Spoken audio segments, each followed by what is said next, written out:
So I don't know how well this is going to work out. I am doing this podcast while I'm on my golf cart right now. I'm scooting to go pick somebody up on my golf cart, and I thought it would be fun to do this. It is a beautiful May day. I live in Florida, and I just wanted to talk about how it's super important for you to explain things within the scientific effort. It's not just about actually doing the analytical work. I think a lot of people get that mixed up, and I continuously get this mixed up in my head, but I'm getting better with experience. It's really not about analytical work at all in terms of doing a good job of a research article and doing sort of scientific research, but it's more about the explanation. So you have to really think about how is it that you are going to present this information in a simple way. So you can't necessarily, and this is one of the problems with scientific research, is that you can't get into too much complexity with what you're actually saying. So you really need to be very simplistic. And in fact, the scientific articles that have the greatest impact are actually really quite simplistic with what they do.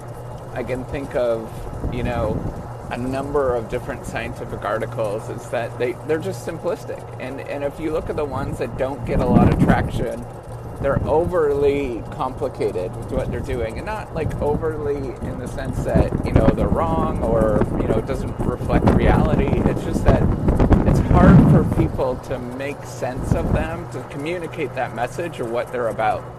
So you really have to, let's say you are collecting data on, you're collecting data on golf cart manufacturing. Right? And so it seems like it's simple to do this, right? You just collect data on golf cart manufacturing. Well, you have to be very precise in what you're explaining with this, and you have to sort of show it in a different way, right? Or you have to be able to explain all these things. It got a little windy here. You have to explain all these different things in such a way that everybody understands what you're talking about and where you gathered this data, because you can capture golf cart manufacturing within a specific country.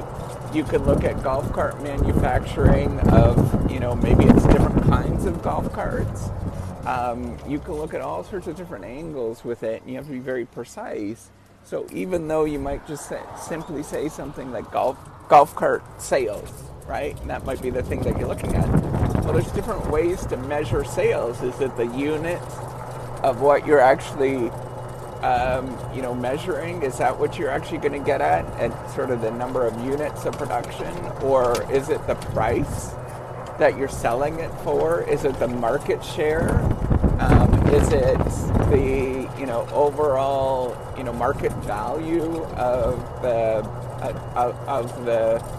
sales per year, the revenue per year? Like, there's a lot of complexity, and you have to be, it's surprising how precise that you actually have to be with this to, get your point across. And the more that you, are less complex with it, or the more that you are more complex with this and you don't go into these details, the harder it is to, explain these things. You have to be quite simplistic with what you're doing. You have to be simplistic, and this is why I'm getting increasingly more simplistic with like where I gather data from and those kind of things.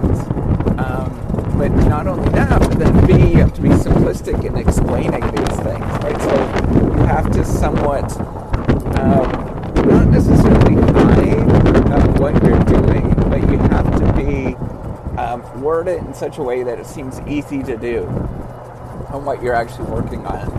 So I think like all of these things are really important for you to think about. Is really you're thinking about your audience, assigning the audience of who's actually going to pay attention to this thing, and you're thinking about like if there's even a slight amount of cognitive demand on them, like, your depiction of writing these things should not be like you're writing for a high school audience, but instead you should be depicting like you're writing for like a third grade, second grade audience, because you're kind of walking people through.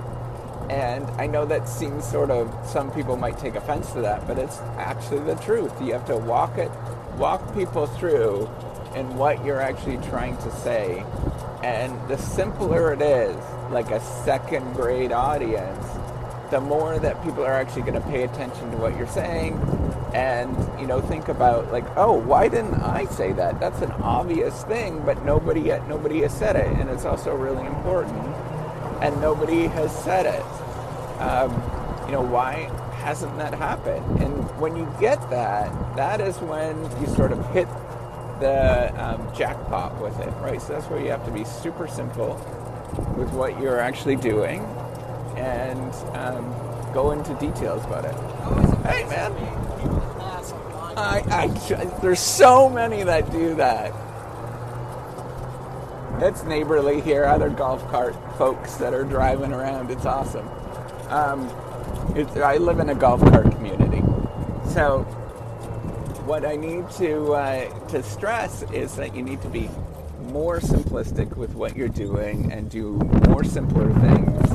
No matter how much you actually want to go in that sort of complexity, because there's all sorts of tools available, just don't do it. It's going to be more trouble than what it's worth. It almost always is. And in fact, you never really gain that much from that complexity, in my view. I think we'd be far better off if we removed all the complexity and just focus on some real basic stats whenever we're presenting any sort of scientific information.